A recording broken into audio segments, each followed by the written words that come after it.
Queridos, vamos pegar nossas Bíblias neste momento e vamos ler Epístola de Paulo aos Colossenses. Quero ler com os irmãos, capítulo 1, eu vou ler do 20 ao 29. A nossa ênfase vai recair nos versículos 22 e 23. Se o tempo permitir, entraremos no 24 em diante. Diz assim o texto: E que, havendo feito a paz pelo sangue da sua cruz, por meio dele reconciliasse consigo mesmo todas as coisas, quer sobre a terra, quer nos céus. E a vós outros que outrora erais estranhos e inimigos no entendimento pelas vossas obras malignas, agora, porém, vos reconciliou no corpo de sua carne, mediante a sua morte, para apresentar-vos perante ele santos, inculpáveis e irrepreensíveis, se é que permaneceis na fé, alicerçados e firmes, não vos deixando afastar da esperança do evangelho que ouvistes e que foi pregado a toda criatura debaixo do céu, e do qual eu, Paulo, me tornei ministro. Agora me regozijo nos meus sofrimentos por vós, e preencho o que resta das aflições de Cristo na minha carne, a favor do seu corpo, que é a igreja, da qual me tornei ministro de acordo com a dispensação da parte de Deus, que me foi confiada a vosso favor, para dar pleno cumprimento à palavra de Deus, um mistério que estivera oculto dos séculos e das gerações. Agora, todavia, se manifestou aos seus santos, aos quais Deus quis dar a conhecer qual seja a riqueza da glória desse mistério entre os gentios, isto é, Cristo em vós, a esperança da glória, o qual nós anunciamos, advertindo a todo homem e ensinando a todo homem, em toda sabedoria, a fim de que apresentemos todo homem perfeito em Cristo.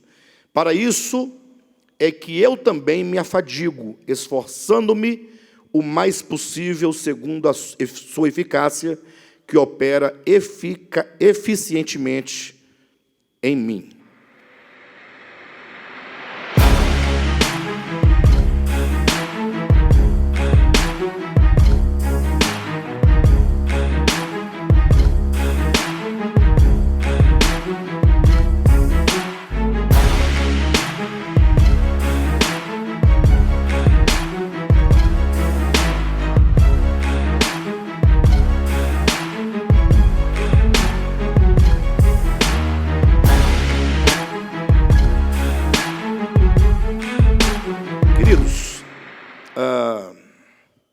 O apóstolo Paulo, ao escrever este capítulo 1, capítulo de introdução, ele toca num aspecto importante, porque os irmãos observem que no versículo 20 ele fala da obra de redenção. A obra de redenção, vocês sabem, é a obra que Cristo realizou na cruz do Calvário para redimir o homem dos seus pecados. Interessante que quando o apóstolo Paulo fala sobre essa salvação que Cristo oferece a todo homem, ele não coloca meramente em termos judiciais, mas ele coloca também em termos orgânicos. Vocês podem observar esses dois aspectos, quando ele diz no versículo 20, e que havendo feito a paz pelo sangue da sua cruz, por meio dele reconciliasse consigo mesmo todas as coisas. Nós temos aí a paz, a reconciliação. O versículo 21 diz: E a vós outros que também outrora erais estranhos e inimigos do entendimento pelas vossas obras malignas, agora, porém, vos reconciliou. Então ele fala sobre a reconciliação. A reconciliação está para o aspecto judicial. Eu posso explicar. Imagine que você tenha um certo problema com alguma pessoa de relacionamento, de inimizade, em razão, digamos, de uma dívida que exista e que você não consiga pagar.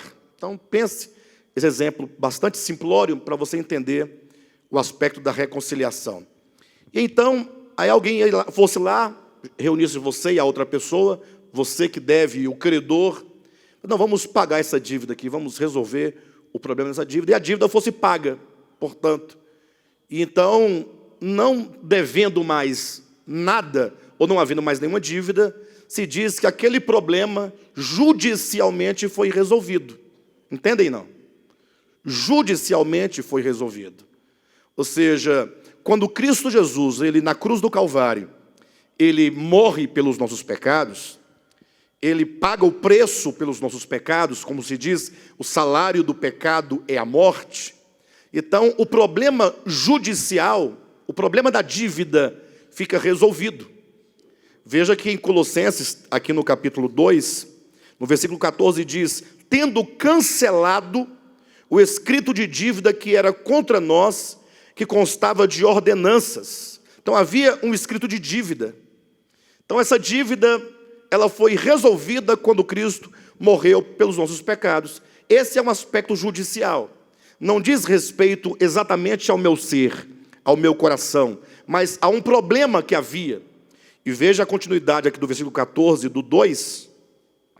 Tendo cancelado o escrito de dívida que era contra nós, que constava de ordenanças, o qual nos era prejudicial, removeu-o inteiramente, encravando-o na cruz. E qual foi o resultado? E despojando, olha, os principados e as potestades, publicamente os expôs ao desprezo, triunfando deles na cruz.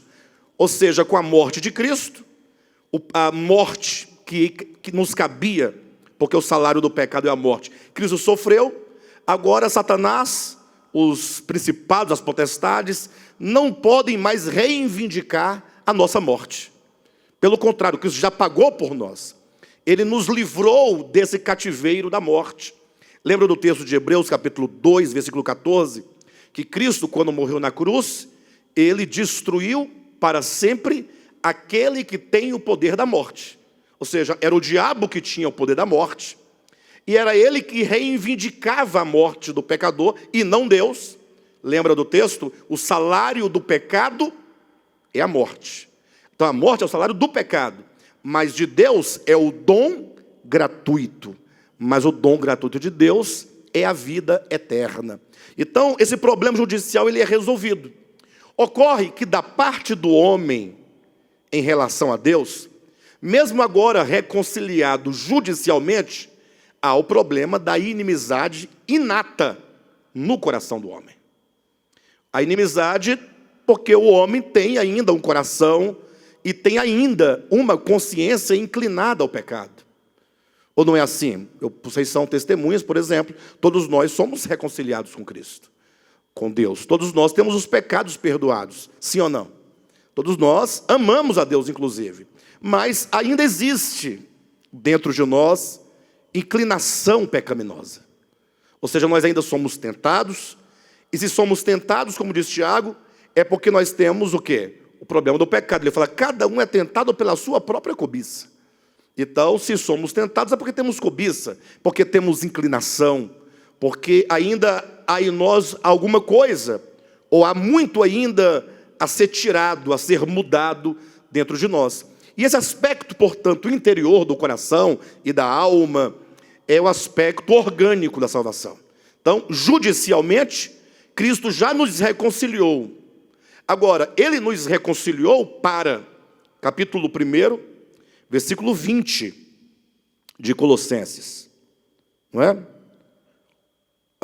Ou melhor, versículo 22, né?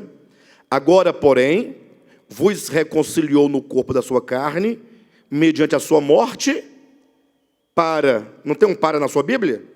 Uma preposição que tem o sentido de propósito, né? De objetivo. Ou seja, para que o Senhor nos reconciliou? Para apresentar-nos, ou ele dizendo para a igreja, para apresentar-vos perante Ele, santos, inculpáveis e irrepreensíveis. Então, veja que a salvação ela tem um começo judicial. Reconciliados, nós fomos reconciliados. Já estamos reconciliados. Os pecados já foram perdoados. O escrito de dívida já foi tirado. Então, nós não somos mais devedores segundo a carne. E tampouco nós somos mais devedores de alguma coisa, porque o Senhor já pagou a dívida e já nos perdoou. Mas não para por aqui, não se esgota por aqui. Da parte de Deus, está tudo certo. Deus é sempre propenso ao perdão. Ele é um Deus gracioso, Deus bom. Agora, a salvação, ela não acontece unilateralmente. Ou seja, Deus não nos salva sem que nós sejamos efetivamente salvos. Deus nos salva, verdade. Como é que Ele nos salva? Nos perdoando os pecados. Perfeito? E como é que Ele nos salva? Ora, nos libertando do pecado. Ele nos lava dos pecados, nos perdoa os pecados, mas, sobretudo, essa base judicial tem um propósito. Por exemplo, quando você vai construir uma casa, você chega e lança os alicerces de uma casa, certo? De sua casa. Eu pergunto, quando você lança os fundamentos, os alicerces, você fala, pronto, agora está tudo bem, agora nada mais resta fazer, estou satisfeito e está acabado. É isso? Não, os alicerces são de extrema importância. Agora, o alicerce, ele visa a sustentação daquilo que será construído. Então, a salvação de Cristo para nós, quanto àquilo que Ele fez, que Ele realizou, nos perdoando os pecados e nos reconciliando consigo mesmo, tem um propósito. É isso que eu quero que os irmãos entendam. Ou seja, quando alguém se converte a Cristo e fala, glória a Deus porque Jesus morreu pelos meus pecados, amém. Glória a Deus porque Ele me lavou dos meus pecados, amém. Isso é verdade.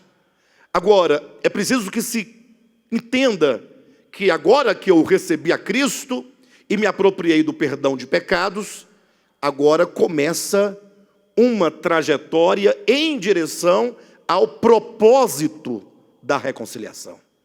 Veja novamente na sua Bíblia, eu quero que você verifique o versículo 22, olha.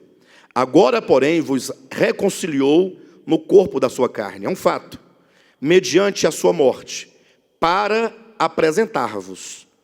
Esse para implica uma direção, implica um caminho, implica uma meta, implica um propósito. Para que o Senhor nos reconciliou? Ora, para nos apresentar perante Ele santos, inculpáveis e irrepreensíveis. Todas essas expressões, santos, inculpáveis e irrepreensíveis, estão no âmbito orgânico, estão no âmbito do ser, estão no âmbito do coração. Então veja que a salvação deve ser, a obra de redenção de Cristo tem que ser vista em dois aspectos. Aquilo que Ele fez está consumado. Nós podemos glorificar a Deus, bendizê-lo e engrandecê-lo e glorificá-lo em razão daquilo que Ele realizou. Porém, aquilo que Ele já fez por mim visa me conduzir a uma condição de santidade, inculpabilidade e irrepreensibilidade. Ou que seja de irrepreensão, de não culpa e de santidade. Veja comigo o que diz aqui ainda os versículos finais que nós lemos aqui no capítulo 1, capítulo 1, versículo 28 e 29, como corrobora com esse entendimento, o qual, está falando de Cristo, né? O qual nós anunciamos a Cristo, advertindo, olha a advertência, a todo homem. Então o Evangelho é uma advertência a todo homem. E também ensinando a todo homem em toda a sabedoria. O Evangelho é uma advertência e um ensinamento, a fim de que apresentemos todo homem perfeito em Cristo. Então fala de um homem perfeito, fala de um homem em plenas condições. Quando nós olhamos para Gênesis, capítulos 1 e capítulo 2, capítulos 1 e 2, o que nós vamos verificar? Quando nós olhamos aquela obra ali da criação, né? Primeiro dia, o que Deus vai realizando? O segundo dia, Ele vai realizando aquela obra, não vai de recriação? Terceiro dia, primeiro dia, separação de luz e trevas. Segundo dia, separação das águas de cima, das águas de baixo. Terceiro dia, faz aparecer ou ressurgir de dentro das águas a porção seca, para que nasça, ou que a terra produza as relvas, as ervas e as árvores frutíferas. E aí no quarto dia, Ele restaura os luzeiros, cria as aves, cria os peixes. No quinto dia, ordena que a terra produza os animais domésticos, os mares, os animais marinhos. E aí então, no sexto dia, Deus cria o homem, a sua imagem, conforme a sua semelhança, sem pecado, e o coloca no Éden, um lugar de perfeição, não é? Ali totalmente o homem íntegro diante de Deus. Essa descrição da recriação dos céus e da terra, veja que ela começa do ponto elementar, a separação da luz e das trevas, para então começar um ordenamento da vida, para começar um desenvolvimento da vida, até chegar no auge desse desenvolvimento, que é o homem. Se você começar ponto a ponto, primeiro dia, segundo dia, você vai perceber que são como degraus, ou degraus, me desculpem, né? São degraus que do mais elementar para um superior, até chegar no final, em que o homem é apresentado ali, o homem criado à imagem e à semelhança de Deus. Se você comparar a Colossenses, nós vamos verificar no capítulo 1 que o Senhor nos libertou do império das trevas e nos levou para o reino do Filho do seu amor, que é o reino da luz, conforme o versículo 12, né? Então veja que toda obra, ela começa na nossa consciência, no nosso coração, em separar a luz das trevas. Então, quando alguém se converte a Cristo, este primeiro momento, esse primeiro contato com o Evangelho, com a obra de redenção, esse primeiro sim, quando a pessoa diz sim ao Evangelho, quando ele diz sim à obra de Cristo, é porque o Espírito Santo está agindo dentro dele, para que ele compreenda, para que ele veja. É o que nós chamamos de obra de iluminação do Espírito Santo. Ilumina a consciência. Lógico que nós sabemos pelo todo da Escritura, não com uma visão dogmática, mas com uma visão mais holística da verdade, que essa iluminação ela não é fatal. Ou seja, você foi iluminado, fatalmente você se converterá a Jesus Cristo naquele momento. Não. Nós vamos observar, por exemplo, o Evangelho de João, categoricamente, vai nos dizer no capítulo 1, que a luz vindo, ou vinda a luz ao mundo, ela ilumina a todo homem. Ou seja, todos os homens são iluminados por essa luz. Ocorre que quando o homem é iluminado, ele reage frente a essa luz, e ele pode reagir positivo ou negativamente. Por exemplo, capítulo 8 de João, lembram quando levaram uma mulher pega no flagrante ato de adultério? Interessante, porque o capítulo 8 de João trata exatamente do problema do pecado. Levaram uma mulher pega no flagrante ato de adultério. E dizia, a lei de Moisés manda apedrejar essa pessoa que cometeu o adultério. E tu, perguntando a Cristo, o que dizes, né? Então Cristo diz, olha, quem de vós não tem pecado, olha o tema aí, atire a primeira pedra. Quando Cristo diz isso, o que ele queria dizer? Qual foi a ação de Cristo? Ora, quando ele diz, ele quis iluminar a consciência daquelas pessoas, porque elas estavam ali mandando condenar uma mulher, porque ela cometeu pecado, e eles não conseguiam ver a si próprios, eles não viam seus próprios pecados. É como quando alguém acusa o outro, por mais que diga, não, foi pega no flagrante ato, não há dúvida, ela foi vista, foi pega, não é um boato, não, viram, pegaram-na flagrantemente, mas ainda assim, quem acusa não olha para si, não vê os seus próprios pecados. E Cristo diz, olha, quem de vós não tem pecado, atira a primeira pedra. Em outras palavras, só pode julgar e condenar aquele que não tem pecado. Se você não tem, atira, você está no direito, você pode, porque você não tem pecado. Quando ele disse isso, essas palavras, elas ecoaram como luz na consciência deles. E diz o texto que eles foram arguidos pela própria consciência e, portanto, eles se viram pecaminosos, se viram pecadores. Então a luz iluminou. A luz brilhou. A pergunta é, qual será a reação dessas pessoas que foram iluminadas pela luz da palavra de Deus? Diz a Escritura que elas soltaram as pedras e se retiraram uma a uma de diante da luz, de diante da palavra, de diante de Cristo. O que significa que todas aquelas pessoas, embora iluminadas, não aceitaram permanecer diante da luz para serem salvas por ela.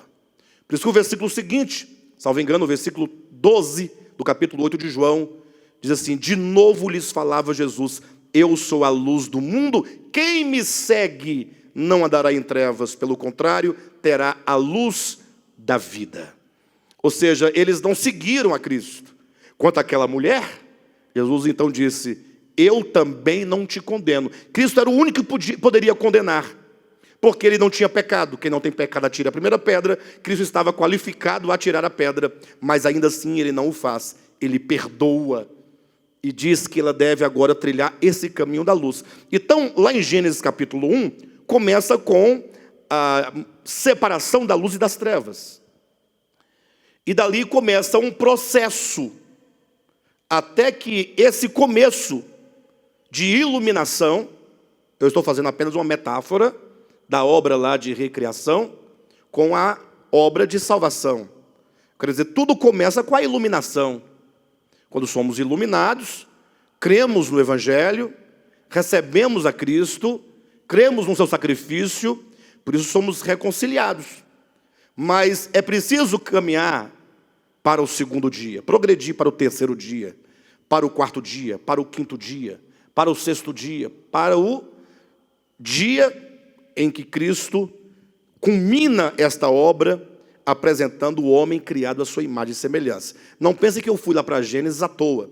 É porque nós lemos aqui no capítulo 1 de Colossenses, versículo 29 ou 28, que diz: o qual nós anunciamos, advertindo a todo homem, ensinando a todo homem em toda a sabedoria, a fim de que apresentemos todo homem perfeito.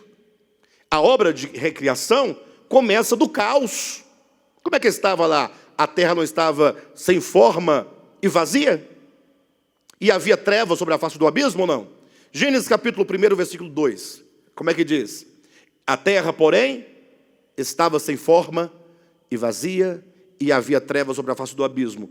É uma boa, belíssima figura que ilustra a condição do homem sem Deus, do homem criado originalmente perfeito, reto, mas que após a sua queda tornou-se sem forma, foi deformado pelo pecado, vazio e cheio de trevas, sem vida, morto nos delitos e pecados.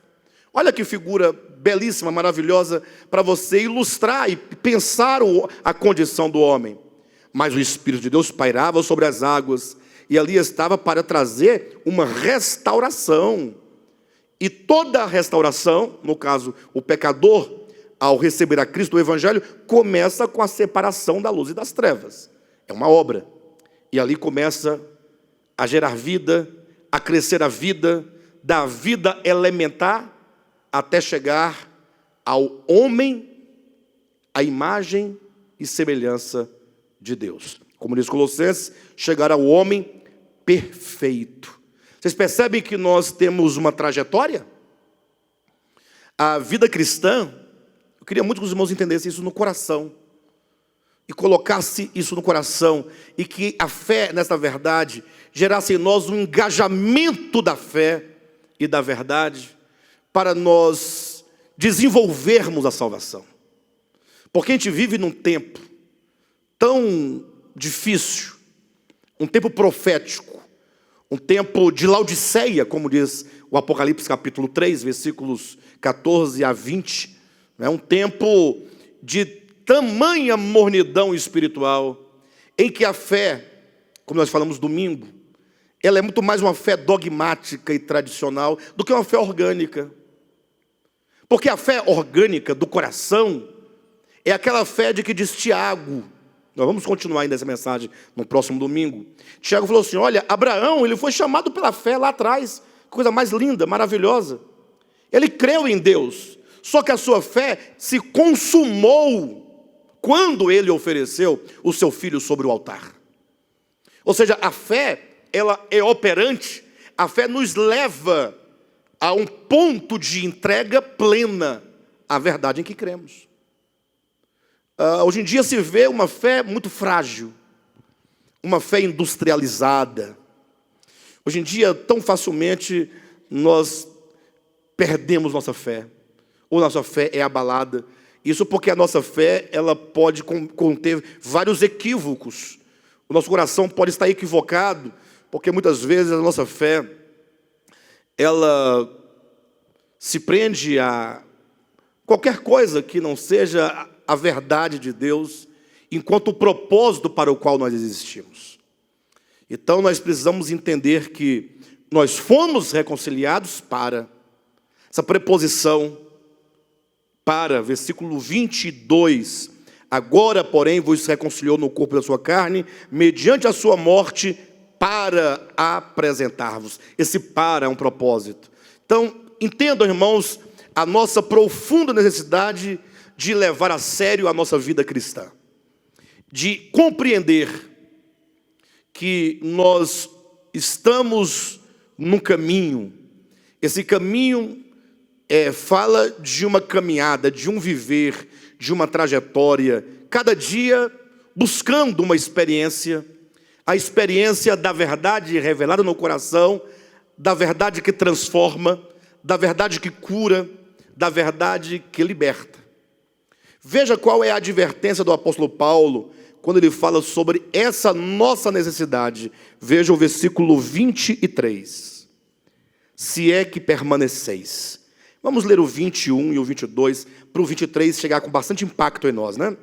E a vós outros também, que outrora éreis estranhos e inimigos do entendimento, pelas vossas obras malignas, agora, porém, vos reconciliou no corpo da sua carne, mediante a sua morte, para apresentar-vos, para o propósito, apresentar-vos perante ele santos, inculpáveis e irrepreensíveis, se é que permaneceis na fé, alicerçados e firmes, não vos deixando afastar da esperança do evangelho que ouvistes, e que foi pregado a toda criatura debaixo do céu, e do qual eu, Paulo, me tornei ministro.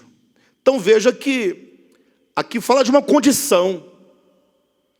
O versículo 22 fala que nós fomos reconciliados para sermos apresentados santos, inculpáveis e irrepreensíveis. Ou seja, fala sobre o destino final das nossas almas. Fala do propósito final para o qual fomos destinados. E aí, de repente, ele diz, se é que permaneceis na fé. A necessidade de perseverança. E eu quero falar sobre essa perseverança, pelo menos em duas perspectivas. Existe uma perspectiva que é divina. Essa, para nós, é muito difícil tocá-la, porque ela pertence a um atributo exclusivamente divino. É a soberania divina. Deus é soberano. Sua soberania inclui os seus decretos, assim como também inclui a sua presciência. Tanto ele tem uma vontade diretiva, quanto ele tem uma vontade permissiva. É lógico que ele tem os seus decretos na história, como muitas coisas que acontecem na história estão para a sua presciência, ele conhece. Então é difícil falar de salvação no âmbito divino, porque nós estamos tratando de um atributo que não pertence a nós. Nós não temos o atributo, tampouco temos o exato entendimento desse atributo divino. Não há sobre a terra homem algum que seja detentor do conhecimento e do entendimento do atributo da soberania divina. Por mais que houve na história grandes homens que escreveram tão bem acerca da soberania, inclusive não me incluindo aos grandes homens, pelo contrário, mas eu também escrevi um livro, Eleição e Predestinação à Luz da Bíblia. Mas veja que quem traz de maneira mais lúcida e clara esta palavra da soberania é Paulo, em Romanos capítulo 8, 9, 10 e 11. Quando, todavia, ele conclui o assunto apresentado da soberania divina, o que ele fala? Ó profundidade da riqueza. Ele acabou de apresentar o atributo da soberania de Deus. Ele acabou de explicar para nós. Entretanto, ele vai fechar o assunto dizendo: ó profundidade da riqueza. Olha que coisa interessante, ele está dizendo que existe uma riqueza profunda, tanto da sabedoria, quanto do conhecimento de Deus. Ó profundidade da riqueza, tanto da sabedoria, quanto do conhecimento de Deus. A sabedoria é de Deus e o conhecimento é de Deus. Ele continua: quão insondáveis são os seus juízos, e quão inescrutáveis os seus caminhos. Em outras palavras, quem pode sondar, perscrutar o coração de Deus? Quem conhece? Então ele está dizendo: olha, é um assunto que nós estamos aqui abordando, mas não está para o homem a plena compreensão. Sempre vai haver no homem a sua dificuldade, porque não temos os links, porque há muitos hiatos, há muitas coisas que não são respondidas nesse âmbito desse atributo que é exclusivamente divino. Por isso ele continua dizendo no 34, quem, pois, conheceu a mente do Senhor? Ou quem foi o seu conselheiro? Ou quem primeiro deu a ele para que ele venha a ser restituído? Em outras palavras, não está para o homem a compreensão plena dessa verdade. Então, é um fato que há esse atributo de Deus, e a salvação passa por esse aspecto. Mas o homem mais douto e eloquente vai tropeçar na profundidade da riqueza, nos caminhos inescrutáveis e nos juízos inescrutáveis, ou nos juízos insondáveis e nos caminhos inescrutáveis de Deus. Então, eu quero fazer uma abordagem mais por uma outra perspectiva, do versículo 23. Vocês entenderam o que eu falei? O 23 diz: se é, pois, que permaneceis, Colossenses, né? Se é, pois, que permaneceis na fé. Aqui, o texto é claro, não deixa dúvida, que colocou aqui uma hipótese, uma possibilidade, uma dúvida. Nós seremos apresentados irrepreensíveis, santos e inculpáveis, se é que permaneceis. Não é? Aí entra nessa questão a pergunta calvinista, ou a pergunta arminiana. Afinal, quais são os méritos da coisa? Aí vão discutir a questão dogmática. Aí eu digo: olha, Deus é soberano. Seus caminhos são inescrutáveis. Seus juízos são insondáveis. Quem conheceu a mente do Senhor? Quem pode falar desse atributo divino, sem tropeço, com plenitude, com entendimento? Porque é uma profundidade da riqueza, tanto do conhecimento, quanto da inteligência divina. Não está para o homem. Agora, o fato é que, olhando a verdade da salvação por uma perspectiva humana, ou seja, é o homem pensando e compreendendo pelas Escrituras, nós devemos entender que não existe salvação pronta e acabada, e tampouco não existe salvação que não seja salvação. Eu explico. Nós temos dois grandes problemas a resolver ao pensar sobre salvação. Os arminianos falam assim: não, Jesus salvou o homem, mas esse homem precisa proceder de modo a se comportar para garantir a sua salvação eterna. Como é que eles pensam a salvação? Eles pensam a salvação em termos espaciais, somente. Ou seja, eu ia para lá, lá é o lago de fogo. Se eu agora aceitar a Jesus, eu vou para lá, eu vou para o céu. Ou seja, todo o meu problema é o inferno, e a minha solução é o céu. Eles não se veem enquanto o problema. Eles pensam: bem, todos pecaram, portanto, olha como generalizou, todos pecaram, portanto eu também pequei, e todos, portanto, estão condenados. Agora, se você crê, e você fizer por onde, você vai para o céu. É como se tivesse um caminho, e você tivesse a opção de ir para a direita ou à esquerda. Eles não se veem enquanto o grande problema existencial. O pecado enquanto um problema existencial, um problema da existência, um problema do ser. Aí vem o calvinista e fala, não importa, você vai para onde Deus quer que você vá. Se for para ir para o céu, você vai, Ele vai te levar. Ele quer te levar e vai te levar. E se Ele não quer te levar, você vai para o inferno, porque Ele não vai te levar, não depende de você. Aí veja como que a coisa fica difícil, não é? Fala sério, vamos pensar. Fica difícil. Por mais que cada uma dessas duas linhas tenha lá suas dezenas de textos, pegando os versículos e encadeando um ao outro. Pastor, e como é que você e o De Volta à Palavra se posiciona? Ora, eu creio absolutamente na soberania divina, mas isso é divino, não é meu. Eu não posso conduzir a minha vida a partir de uma perspectiva que não é minha. As coisas de Deus são de Deus, e Ele cumprirá cabalmente tudo o que Ele definiu, tudo o que Ele decidiu, Ele fará. Eu creio nisso. Creio, todavia, que a salvação não acontece plenamente sem o homem. E eu provo. O mesmo Paulo que fala tanto da soberania divina, ele vai dizer categoricamente, desenvolvei a vossa salvação com temor e tremor. Ele fala isso em Filipenses capítulo 2, versículo 13, ou versículo 12. Desenvolvei, é uma ordem. Ele usa o verbo no imperativo. Façam isso. Vocês precisam desenvolver a salvação. Ele diz a Timóteo, tome posse da vida eterna. Ele ordena, você tem que tomar posse. Você tem que se apropriar disso.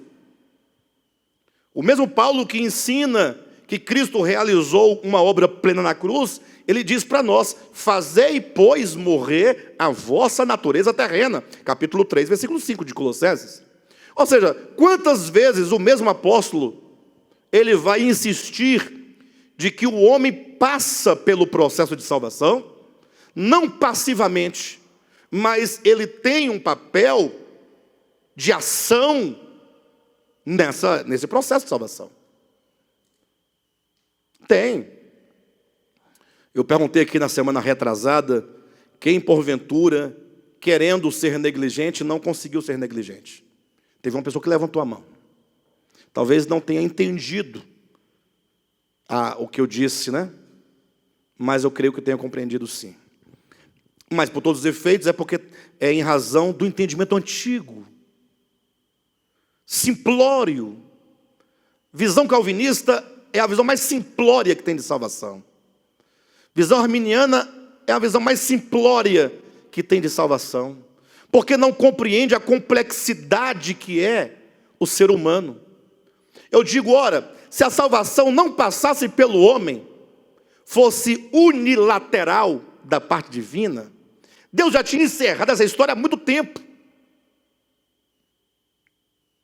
Imagina você, olha a situação do mundo. Será que Deus gosta de postergar só para ver o sofrimento acontecer? Quanto sofrimento nós não já passamos, estamos passando e ainda vamos passar? E essa obra não acaba. O Senhor vai santificar a igreja, vai, mas olha a demora, olha a dificuldade, olha para o cristianismo, olha para as famílias, olha para os filhos, olhe para os casais, para os pais, para a sociedade, para os patrões, empregados, toda sorte de pessoas, como que nós estamos sofrendo. Mas esse sofrimento é porque Deus fala, não, eu que vou fazer na hora que eu quiser e ponto final? Ou Ele está dizendo, Deus é longânimo para convosco, e nessa longanimidade Ele está aguardando que vocês se arrependam, ou seja, depende de nós, passa por nós, e depende também de nós. Não é o que está dizendo lá em capítulo 3, versículo 20 de Apocalipse, o próprio Cristo dizendo, eis que eu estou à porta e bato. Você já chegou na sua casa, na sua própria casa, e ficou batendo a porta, porque você não tinha a chave, e a pessoa lá dentro, a sua esposa, o seu marido, sei que seja, seus filhos, todo mundo lá dentro, rindo, brincando, ouvindo música, e você lá fora batendo. E ele até ouve você batendo, e ouve você chamar, mas eles têm tanta coisa para fazer. Talvez a sua presença seja inoportuna. Talvez você chegar, vai acabar com a festa deles lá dentro. Já imaginou uma situação dessa? E Jesus falando para a sua igreja: eis que eu estou à porta e bato. Se alguém ouvir a minha voz e abrir, se alguém ouvir a minha voz e abrir a porta, eu entrarei. Olha, não me parece que o homem é neutro aqui. Ou parece? Não me parece. Mas Deus deixou de ser soberano? Absolutamente. Ele é tão soberano que ele deu ao homem a liberdade. Isso é ser soberano. Porque o homem, quando é soberano, e o homem não pode ser um verdadeiro soberano, ele só pode ser um pseudo-soberano. Não é? Ele só pode ter uma liberdade falsa. Ele não dá ao outro a liberdade, porque se der, o outro não fará a sua vontade. Por que nós fazemos a vontade do Estado? O Estado é soberano, não é? Sim ou não? Vamos pensar em termos humanos. O Estado não é soberano? E nós não fazemos a vontade do Estado ou não fazemos? Mas o Estado, ele teria garantida a nossa obediência a ele, se nos desse liberdade de fazer ou não fazer a vontade dele? Ele só faz coercitivamente. Ou você faz ou você vai preso. Ou você faz ou eu te multo. Ou você faz ou eu... Não é assim?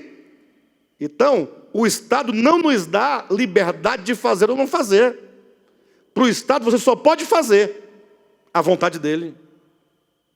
Porque ele sabe que se der, nós não faremos a vontade dele. Por exemplo, eu não andaria a 80 numa via de 80, se eu tivesse a opção de andar a mais, sem que o Estado me... Eu andaria a 120, naturalmente. Ué, se ele me deu a opção, eu vou ficar a 80, não chega nunca. Não chega nunca. Não é? Aí eu sou mais vivo, eu gosto de... Só que a placa está lá, dizendo, para, aí tem que ir devagar. Aí depois da placa vem o pardal.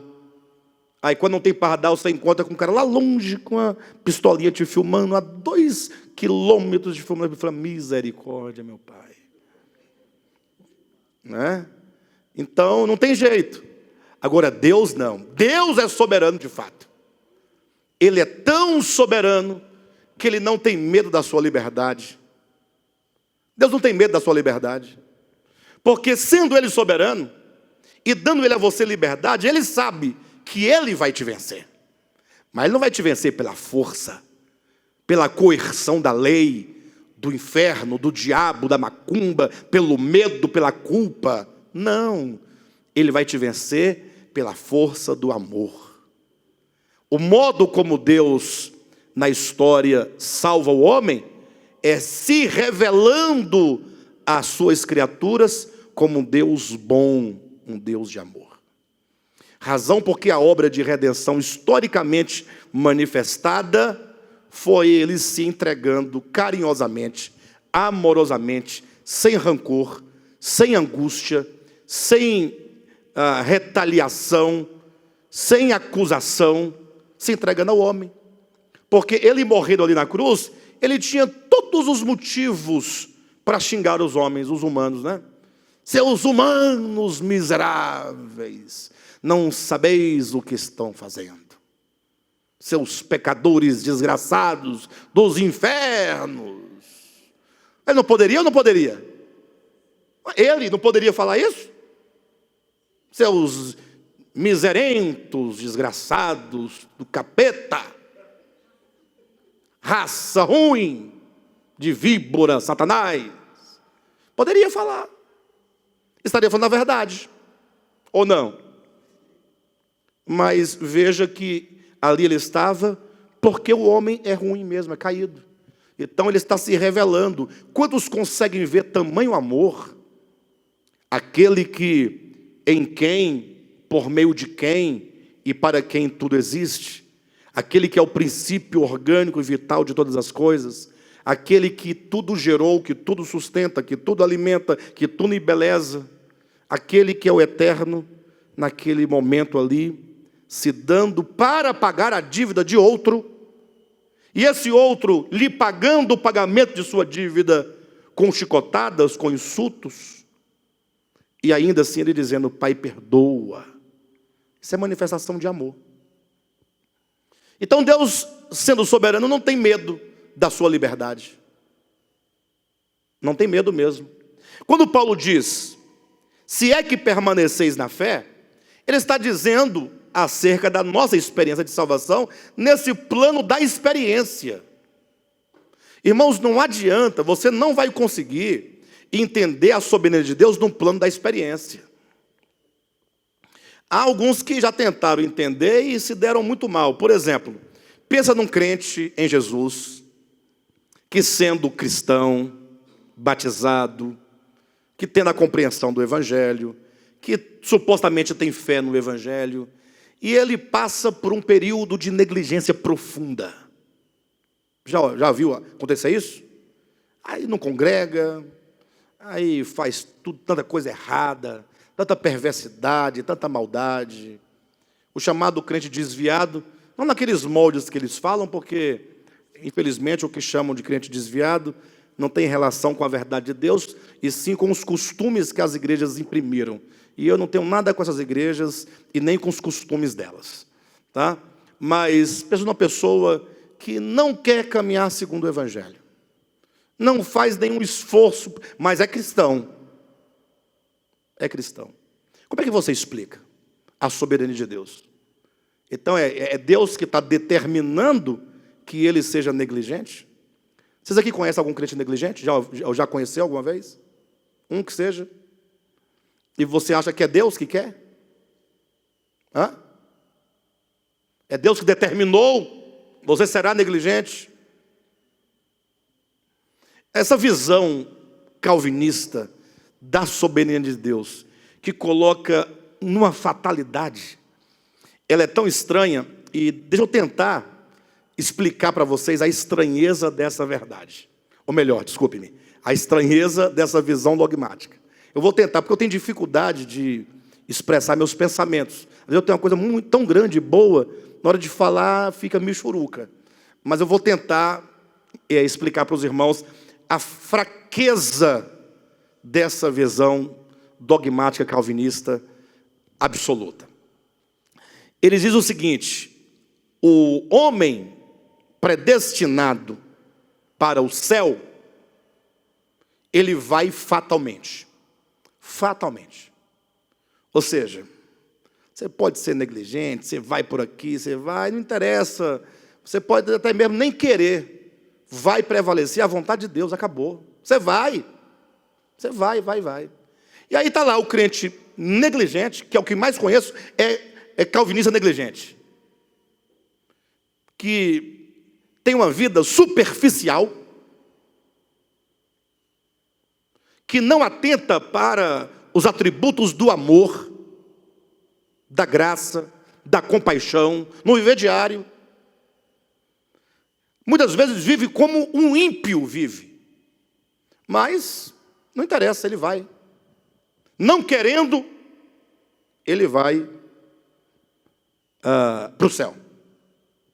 Agora, contrariamente a isso, ou só deixa eu colocar uma frase melhor, para vocês entenderem essa primeira parte, para comparar com a outra. Esse calvinista, assim, Deus fala assim: olha, você está predestinado para fazer a minha vontade. E ele fala: não faço a sua vontade. Porque se ele é negligente, não faz, não é isso? Então, Deus o predestinou para fazer a vontade dele. Aí o calvinista, ou o suposto predestinado, não faz. Entenderam ou não? Não faz. Porque desobedece. Aí, agora é dito que Deus teria predestinado o outro para o mal, ou para ir para o lago de fogo, digamos assim. Aí eu quero tomar, por exemplo, aqui aqueles que mataram a Cristo, na ocasião. Aí agora, Deus falou: não, aqui você tem que matar o meu filho. E eles, nesse caso, não tinham a opção de falar: não farei a sua vontade. Tiveram que matar. Aqui Deus fala: você fará a minha vontade de me obedecer. aqui ele fala, não vou te obedecer. Você entende? Quem entende que há um problema aqui? Por que quando é para o céu, eu não sou obrigado a fazer a vontade de Deus e vou para o céu a si mesmo? E por que quando é para fazer algo negativo, porque esses teriam que matar o Filho de Deus. Eles não tinham a chance de fazer como os outros. Não, eu não vou te obedecer, eu não vou matar. Não, vai ter que matar, e vai, matou e ponto final. Ou seja, são 2 pesos e 2 medidas. Aos que vão para o céu, eles podem desobedecer. Aos que vão para o lago de fogo, eles não podem desobedecer. Então, nesse sentido, quem deveria ser salvo? Os que obedeceram. Porque esses, desobedecendo, vão porque Deus quer levar, ainda que desobedeça. E os outros, obedecendo o que Deus está ordenando para fazer, sendo obedientes, não vão. Está invertido. Está o contrário. Então, essa visão fatalista, cuidado, eu não estou dizendo contra a doutrina bíblica da eleição e predestinação, que é bíblico. Só não é fatalista. Só não é do modo como dizem. Só não se refere à salvação. O que a Escritura ensina sobre predestinação é sobre... tanto é que se você olhar o Antigo Testamento, e aqui eu quero deixar uma pequena prova, para vocês entenderem o que eu digo. Quando você olha no Antigo Testamento, você vai observar que a história dos hebreus, elas tinham um fundamento muito forte, que era a questão da primogenitura. Então, o filho primogênito, nas páginas do Antigo Testamento, era uma questão muito forte. Tanto é que Jacó, desde o ventre, já lutava com Esaú, em razão dessa tal primogenitura. Porque era uma bênção especial. Quem ganhava a primogenitura, o filho primogênito, tinha uma bênção especial. Aí, para a nossa angústia, ao ler o Antigo Testamento, é que nenhum primogênito legítimo foi aceito por Deus como primogênito. Os primogênitos para Deus era sempre o segundo, o que não era primogênito. Por que isso? Vamos questionar Deus um pouquinho no sentido de entender. Não é nada de, entenda, pelo amor de Deus. Senhor, por que o Senhor escolheu Jacó como primogênito, se o primogênito era Esaú? Aí como é que Deus vai responder? Ora, porque o meu primogênito é fruto da minha escolha, da minha soberania. É simples. Amei a Jacó, porém me aborreci de Esaú. Então a primogenitura é uma questão de eleição e predestinação divina. Portanto, quando nós falamos de predestinação, pensemos em primogenitura. Por isso que a Bíblia vai dizer em Hebreus capítulo 13, que a igreja de Jesus Cristo, que são os eleitos predestinados, é uma igreja de primogênitos. Mas o fato de nós sermos filhos primogênitos não faz do outro não predestinado um perdido, porque ele também é filho. Nós somos filhos primogênitos, mas se somos primogênitos, tem outros filhos.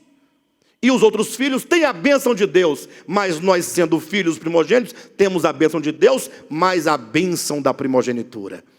Essa bênção da primogenitura é sermos nós noiva de Cristo, esposa do Cordeiro, no sentido de Deus nos ter escolhido, não somente para desfrutarmos as riquezas da paternidade e da filiação, mas para participarmos da obra que Ele realiza, para sermos a sua auxiliadora. Então, a verdade divina sobre predestinação existe, não como dizem os fatalistas calvinistas, que inclusive colocam no lugar errado, porque colocam no lugar de salvação, enquanto se refere não à salvação, mas se refere única e exclusivamente à nossa união com o Cristo de Deus, para constituir a sua noiva, para participarmos assim da sua obra. Nesse sentido, nós participamos da obra que Ele realiza. Ou seja, Ele conta conosco, Ele nos faz seus braços, suas pernas, sua voz, para o auxiliarmos na obra que Ele tem para todo mundo. Então temos que olhar, portanto, esse se é que permaneceis na fé, numa perspectiva da experiência humana. O fato é o seguinte: como pode, pense comigo, como eu, vou colocar a mim mesmo como exemplo, como eu posso comparecer, eu, Alexandre, diante de Cristo, santo, inculpável e irrepreensível? Olhe para mim, para a minha experiência, para o meu viver diário, para a minha vida diária, se eu não permanecer na fé. Ora, não é verdade que para eu experimentar em mim essa salvação que me levará a um ser irrepreensível, o meu ser integral, irrepreensível, inculpado e santo, eu não tenho que caminhar? Mas se eu sou negligente nesse processo, eu comparecerei perante Ele? Tem uma coisa que nós temos que pensar, e é muito sério. Se alguém insistir comigo, não, mas Deus fará você, Ele vai completar a obra. Eu creio que Ele vai completar. Ele é soberano, Ele tem os caminhos, Ele tem os meios, a vontade dEle é maior do que a minha. Ele deixa eu caminhar na minha vida, no meu caminho, cheio de zigue-zague, cheio de saídas da reta, né? Constantemente saindo da rota. Mas lá na frente Ele me encontra. Não foi assim que Ele fez com Jonas? Pode ir. Ah, mas eu vou. Pode ir. Eu falei para você ir para Nínive, você quer ir para Jope, você vai. Só que a gente se encontra lá na frente. E não precisa de muita coisa, é só uma onda pequena. Só uma tempestade básica, coisa do dia a dia, para nós nos sentirmos fragilizados. E Deus tranquilo, paciente: filho, olha, a hora que você decidir, você diga, eu sou eterno. Para mim um dia é como 1000 anos, não muda nada. Agora 3 dias no ventre do peixe para você é muita coisa. Para mim não, eu sou Deus, está tudo bem, tranquilo. Agora, o fato é que quando eu olho para a minha experiência e não para a divina, e o meu discurso hoje, estou indo lá e estou vindo aqui, eu estou indo na perspectiva divina e na do homem,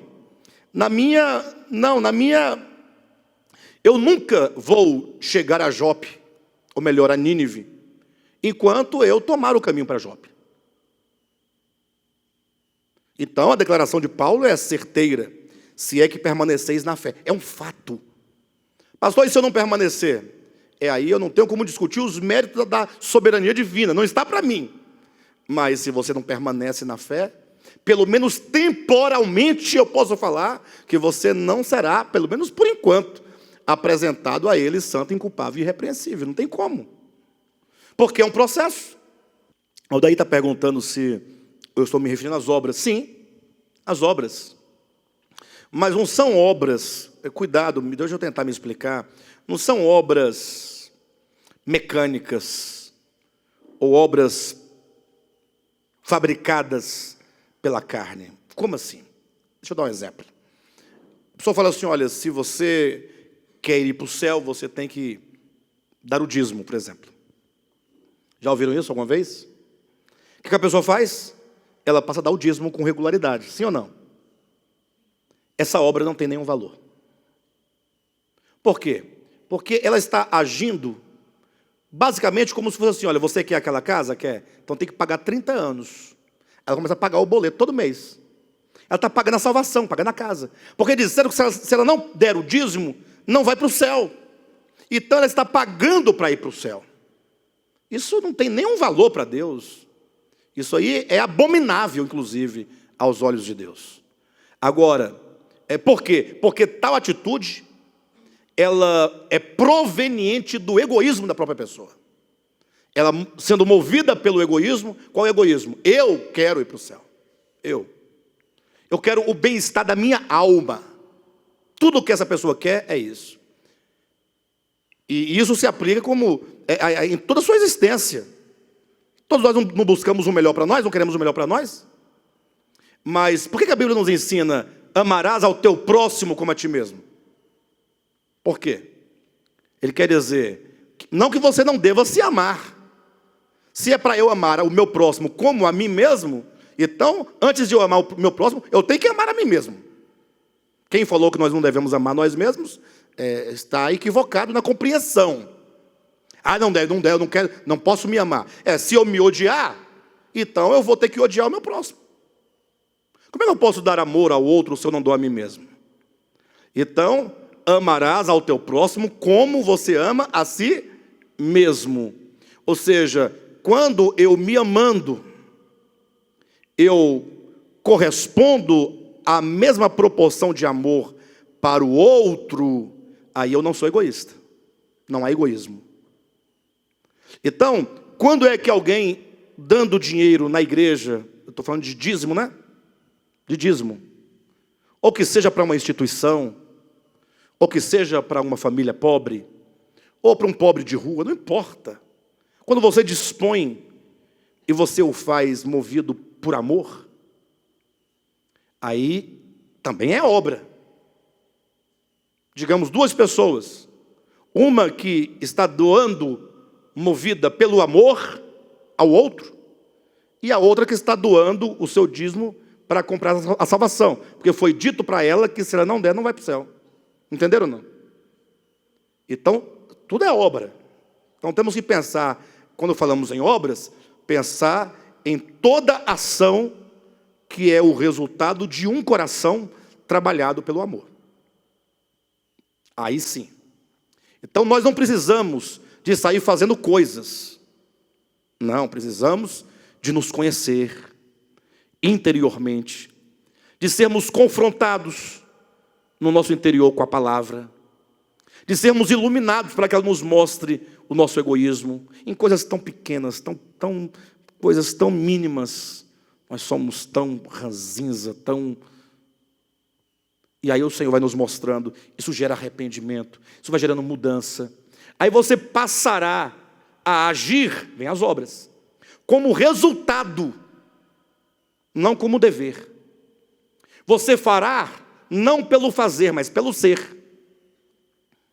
Quando Cristo diz para os fariseus, em Mateus capítulo 23, né? Limpa primeiro o interior do prato, e o exterior ficará limpo. O que ele está dizendo? Quando ele disse, vocês são como sepulcros caiados por fora, belo, por dentro apodrecido. Ele quer dizer, a vida exterior de vocês, as obras exteriores, são bonitas. Orando, jejuando, dando dízimo do endro, do cominho, do hortelã, que coisa maravilha, lindo.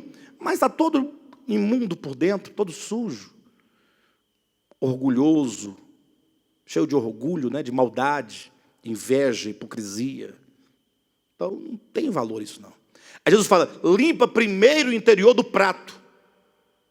Ele usa a figura do prato. É interessante a figura, porque o que tem dentro do prato? Alimento, comida. Então limpa o interior do prato, não é para você lavar o prato com água e sabão. Essa comida que está aí dentro é produto de roubo. Então você, primeiramente, resolve o conteúdo. E o restante ficará limpo. Em outras palavras, ele vai usar a metáfora do prato para dizer, vocês estão comendo, mas o que está no interior do prato é produto de roubo. Vocês vão às casas das viúvas com o pretexto de fazer orações e vocês vão lá para saquear o dinheiro da viúva.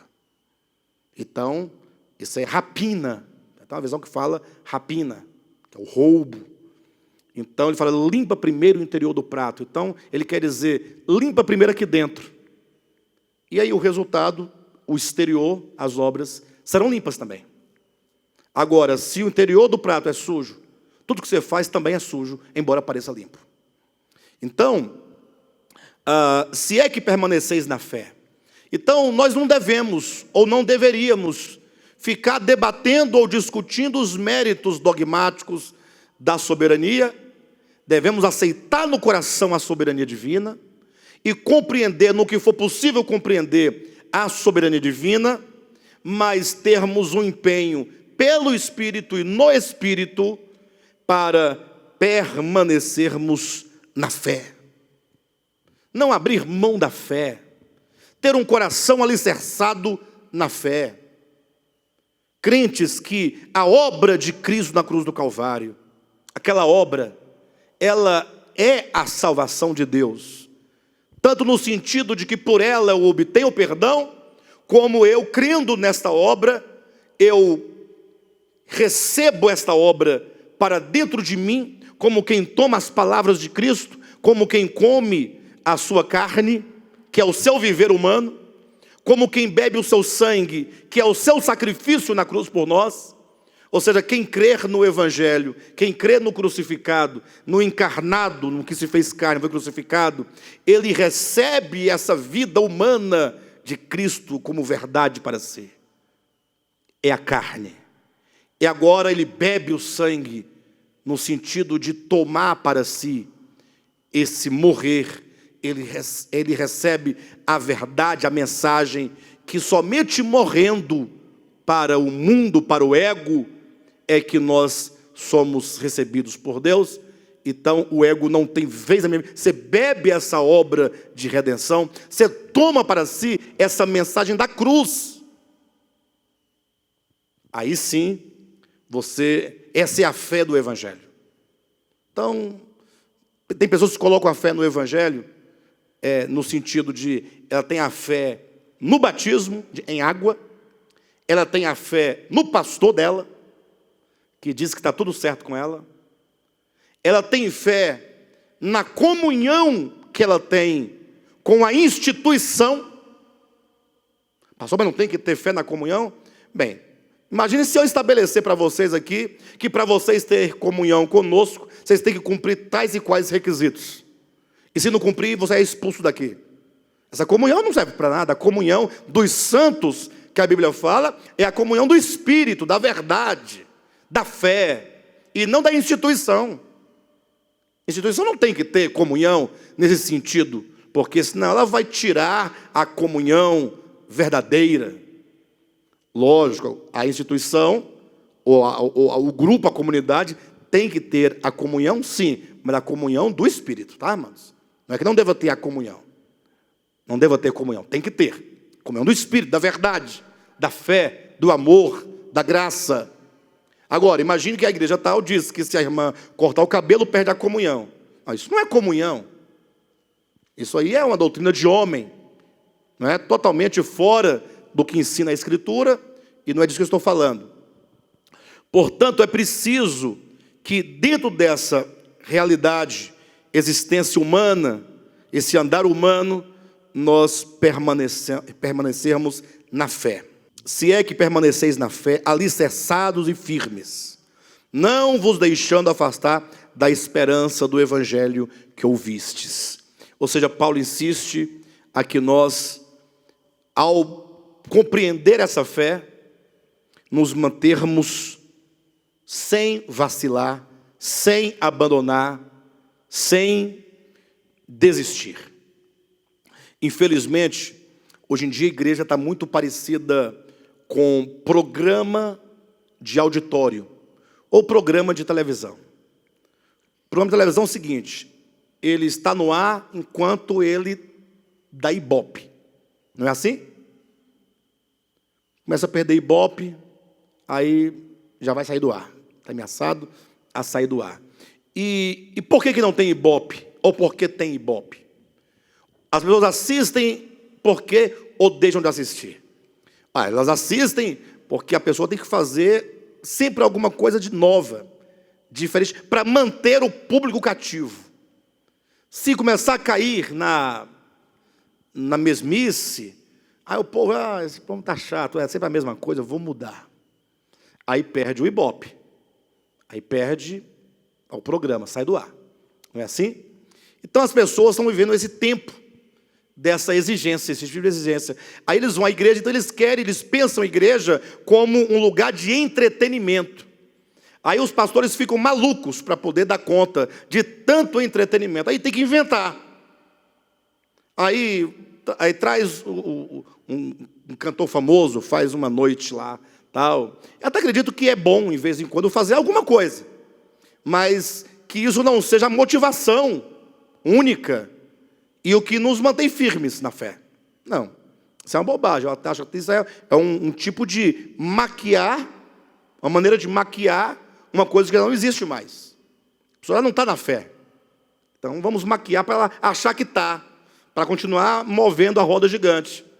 Aí tem que inventar, em termos ministeriais, uma festa junina. Aí já não é mais uma questão se pode ou não pode, se deve ou não deve, se é bom ou se não é bom. A questão é o propósito. Ou faz para manter o povo, ou perde o povo. Aí você tem que ficar criando uma série de coisas para o povo se manter nessa atividade. Ou melhor, nesse ativismo. Atividade tem que ter. Atividade é movimento sadio. Ativismo é um sistema para poder a pessoa não desistir, entre aspas, né, da fé. Então, igreja é como a água para o peixe. É uma necessidade. É como o oxigênio. A igreja deveria ser a coisa mais simples do mundo. A coisa mais comum é estar juntos, orando, cantando, tendo comunhão, vivendo o amor, a verdade, sendo exortado, consolado, edificado. Igreja só tem esse sentido. Inclusive, as igrejas hoje elas são muito mais instituições do que organismos. Nós aqui somos por organismo. Tanto é que os irmãos aqui gozam de extrema liberdade aqui no ministério, ou não? Aí vocês podem falar. Eu estou falando, mas vocês não são coagidos, não são perseguidos, não são difamados, vocês não são obrigados a fazer isso ou aquilo outro, vocês são sempre exortados no amor, estamos sempre procurando essa comunhão. Só isso. Então, é preciso que nós desenvolvamos uma compreensão sadia a respeito da fé, do ser igreja, do se reunir, para que tudo que nós fizermos, que seja pouco, mas o tudo que nós fizermos tenha resultado real. Resultado real. Ora, uma coisa é certa, amanhã ou depois você vai embora desse mundo. Você pode ir hoje ainda, pode ir amanhã, daqui um mês, daqui um ano, 10 anos, 200 anos, não importa quando é que você vai, ou que eu vou. E ninguém sabe ao certo, né? Às vezes eu penso assim, eu tenho 43 anos, eu, Alexandre, né? Vou ver o quê? Para mim, até 60 estaria bom. 60 está de bom tamanho. Eu estou com 43, eu estou cansado, mas com 60. Né? Outros falam, não, para mim, com 90 está bom. Meu sogro quer viver 90 anos. Eu falo, misericórdia, isso aqui é vontade de viver, né? Enfim, aí, mas outro diria, não, pastor, pelo jeito seu aí, pela sua estrutura, você vai viver ainda mais uns 30 anos, 73. Meu pai está com 73, está igual eu. Sim, eu não estou lá essas coisas, né? Eu quero dizer que ele está um veão inteiro, um veão que se movimenta normalmente. Meu pai anda como gente novo, se abaixa como gente novo, conversa como gente novo, vê as coisas como gente novo. Ele não parece que tem 73. O jeito dele é ativo. Ele não está assim, pegando as coisas, não, ele não está assim, ele está normal. Só que você vê que a cara está meio engeada, né? Não tem o que fazer, mas assim, o espírito dele é muito jovem, né? Aí eu pergunto, quem garante para você que eu vou viver mais 43, mais 30 anos de idade? Quem garante? Que eu. 30. Eu posso ter mais 3 dias de vida. Eu posso morrer agora. Puf, olha aí acontecendo. Então, nada garante. Agora eu pergunto, você tem projetos para a eternidade? Essa é a grande questão. Está aqui, ó. Nós fomos reconciliados para sermos apresentados a Ele. Então, uma hora, você vai ter que comparecer. Como você vai comparecer? Lógico que isso aqui tem um aspecto escatológico que nós não podemos definir com exatidão o momento. Mas uma coisa eu vou te falar. Por que não fazer uso da oportunidade, do tempo, do agora, para nos mantermos firmes na fé, alicerçados, firmados nessa experiência, e sermos, ou estarmos, ou garantirmos o estar dentro desse processo de sermos homens habilitados e perfeitos em Cristo Jesus. O apóstolo Paulo vai dizer, no finalzinho do 23, que esse evangelho é o evangelho que ele prega. Olha o 23. Se é que permaneceis na fé, alicerçados e firmes, não vos deixando afastar da esperança do evangelho, que ouvistes e que foi pregado a toda criatura debaixo do céu, e do qual eu, Paulo, me tornei ministro. Ou seja, Paulo foi ministro deste evangelho orgânico. Paulo está dizendo, eu sou ministro do evangelho, que apresenta a obra de Cristo, não somente no aspecto judicial, mas também orgânico. Ou seja, o meu evangelho tem compromisso, diz o apóstolo Paulo, com a salvação das vossas faculdades, da mente, da vontade, das emoções, do ser, do coração, da consciência, dos sentimentos. Um homem totalmente perfeito, santo, inculpável, conformado à imagem e à semelhança do Filho primogênito de Deus, que é Jesus. Como ele disse, nós estamos sendo conformados, predestinados para serem conformes à imagem de Cristo Jesus. Então, este é o evangelho que Paulo apresenta.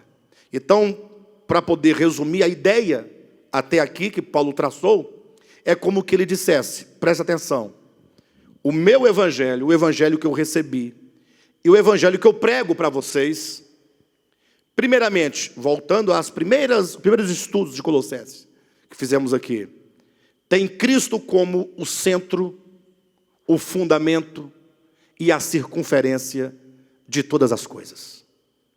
Como que Paulo dissesse, no meu evangelho não tem lugar para rituais, para qualquer coisa que não seja Cristo. Não tem lugar para meras obras humanas, não tem lugar para sacrifícios, para sábados, para costumes, para nada. Nada disso. O meu evangelho é Cristo. É só Cristo, por quê? Porque esse Cristo não é um só. Só Cristo? Não. Esse Cristo, ele é o princípio gerador de todas as coisas. Ele é o fundamento, ele é a razão, ele é o propósito. Todas as coisas foram criadas nele, por ele, para ele. Ele é a plenitude. Ele é o cabeça do corpo.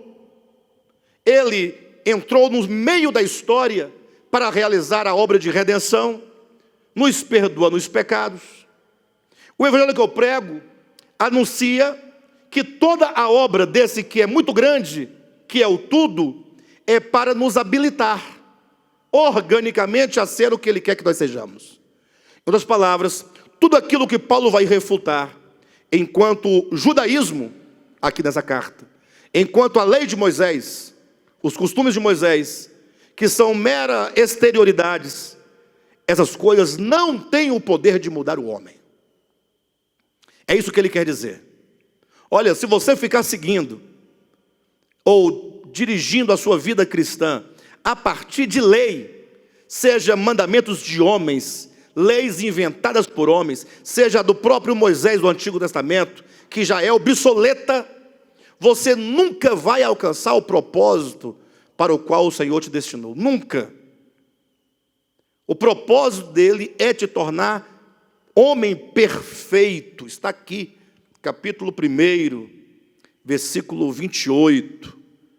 A fim de apresentarmos todo homem perfeito em Cristo. Não tem outro meio, irmãos.